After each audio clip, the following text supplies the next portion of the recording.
حضرت جابر رضی اللہ تعالی عنہ سے روایت ہے، جس کو امام بخاری نے بھی روایت کیا، امام مسلم نے بھی روایت کیا۔ قال قال رسول اللہ صلی اللہ علیہ وسلم اوتیت خمسا لم یوتہن احد قبلی۔ حضور فرمایا مجھے 5 چیزیں ایسی دی گئی ہیں جو میرے علاوہ کسی نبی کو نہیں دی گئی۔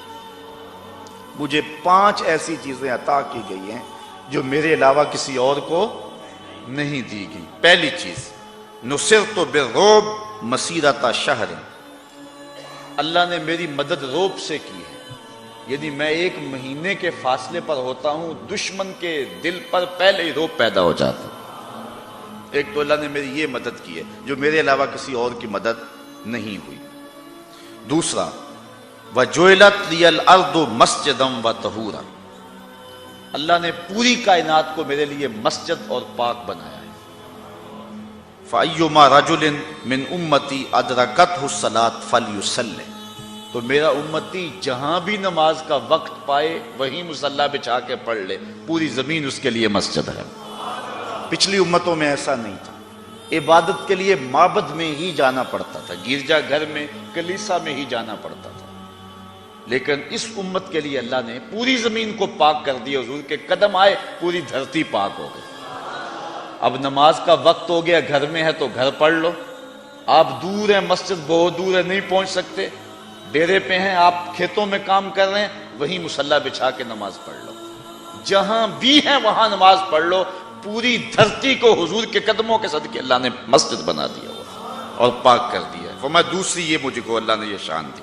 اور تیسری، وَأُحِلَّتْ لِيَ الْغَنَائِمُ وَلَا تُحِلُّ لِأَحَدٍ قَبْلِ، اللہ نے میرے لیے مال غنیمت کو حلال کیا اور میرے سے قبل کسی کے لیے مال غنیمت حلال نہیں تھا۔ پچھلی امتوں کے لیے ایسا تھا کہ اگر وہ جنگ کے اندر کافر کوئی سامان چھوڑ کے جائیں تو وہ بس چھوڑ گئے، حلال نہیں تھا ان کے لیے، وہ اس کو استعمال میں نہیں لا سکتے تھے، لیکن حضور علیہ السلام کے لیے اس کو حلال رکھا گیا۔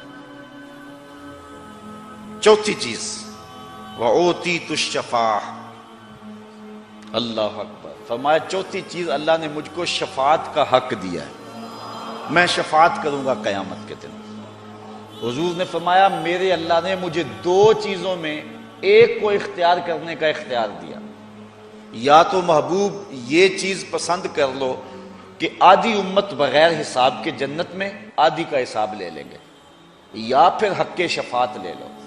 حضور فرماتے ہیں میں نے آدھی امت والا سودا نہیں کیا، میں نے حق شفاعت لے لیا۔ اب آپ سمجھ تو گئے ہوں گے کہ حضور نے حق شفاعت کیوں لیا ہے۔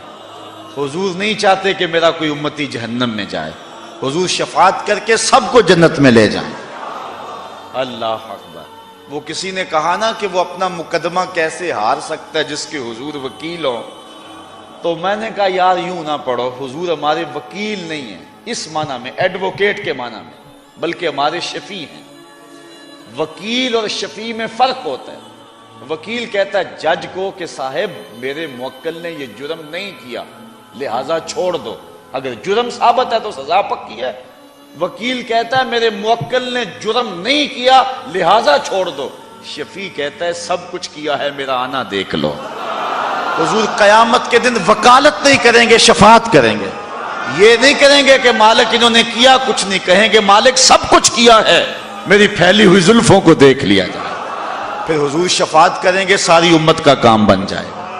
تو کہا اللہ نے مجھے شفاعت کا حق دیا ہے۔ اور پانچویں چیز، وَكَانَ النَّبِيُّ يُبْعَثُ إِلَىٰ قَوْمِهِ خَاصَّةً وَبُعِثْتُ إِلَى النَّاسِ عَامَّةً، باقی جتنے بھی نبی آئے ہیں وہ کسی خاص قوم کی طرف مبعوث ہوئے ہیں۔